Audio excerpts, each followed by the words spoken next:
কোনো যদি একটা হুকুমকে কেউ না মানে, ফরজ হুকুম শরীয়তে ফরজ করছে এমন যদি কোনো একটা হুকুমকে অস্বীকার করে, সে মুসলমান থাকতে পারে?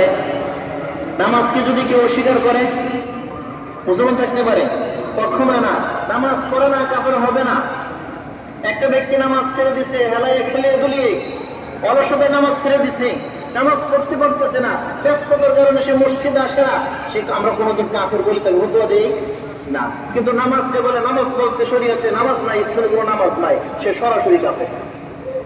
সে সরাসরি কি কাফের। নামাজ নিয়ে যে কটাক্ষ করে, নামাজ পড়ে কি হবে, সুন্দর শুদ্ধ নামাজের কথা বলে, নামাজে কি আছে, কটাক্ষ করে, সে সরাসরি কাফের। আল্লাহর বিধানকে সে কটাক্ষ করছে। মির্জা গোলাম আহমদ কাদিয়ানী সে কাফের হওয়ার জন্য অনেকগুলো উল্লেখযোগ্য কারণ।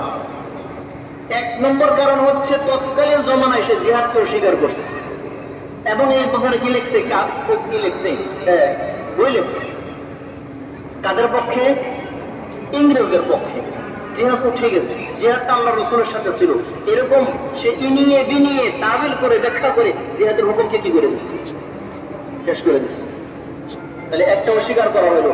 ইসলামের কয়টা অস্বীকার লাগে কাফের হওয়ার জন্য? যে কোনো একটা আয়াত, একটা অর্থ, একটা ফরজ বিধানকে অস্বীকার করলে কি হয়ে যায়, কাফের হয়ে যায়। তো মির্জা গোলাম আহমদ কাদিয়ানী সে ওই সময় কি করছে, বই লিখছে। বললাম 85টার মতো কি লিখছে, ছোট ছোট বই লিখছে। এখন আসেন আমরা ধর্মীয় গ্রন্থ কোনটা মানি? কোরআন।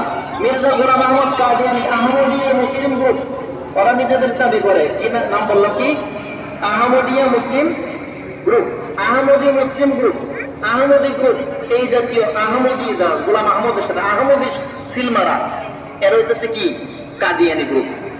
নিজেদেরকে কাদিয়ানী বলে না, প্রকাশ করে না, প্রকাশ করে কি দিয়া, আহমদী মুসলিম গ্রুপ, আহমদী গ্রুপ ইত্যাদি।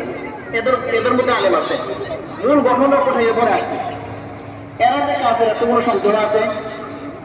কোরআনের আয়াত মানে নাই, ব্যাখ্যা বিশ্লেষণের মধ্যে যায়, এরকম ব্যাখ্যা বিশ্লেষণ যেটা কি করা যায়, উল্টানো যায়। রাসূল যে শেষ নবী না, রাসূল ফরজুকুরা মোহাম্মদ কাদিয়ানী নবী, এটা প্রমাণ করা যায়। এই জন্য কোরআনে কি করে তারা উল্টা ব্যাখ্যা করে। এখন আসেন, সে যে কাজগুলো করলো তাদের পক্ষে লোক আছে, আছে কিনা? আপনারা হিস্ট্রি শুনলে আশ্চর্য হবেন। এরা এক বাংলাদেশের মধ্যে 100 সেন্টার করে ফেলছে, 100 সেন্টার করে ফেলছে। ওদের মধ্যে ওরা বসে পরামর্শ করে, কার্যকলাপ করে, সবকিছু করে। বাংলাদেশে 100 সেন্টার হয়ে গেছে ওদের। আমাদের এশিয়া মহাদেশ সহ অন্যান্য যতগুলো রাষ্ট্র আছে সবগুলো ওদেরকে মুসলিম না, ওরা কাফের, অমুসলিম এই ঘোষণা হয়ে গেছে। আমাদের বাংলাদেশে বাকি আছে।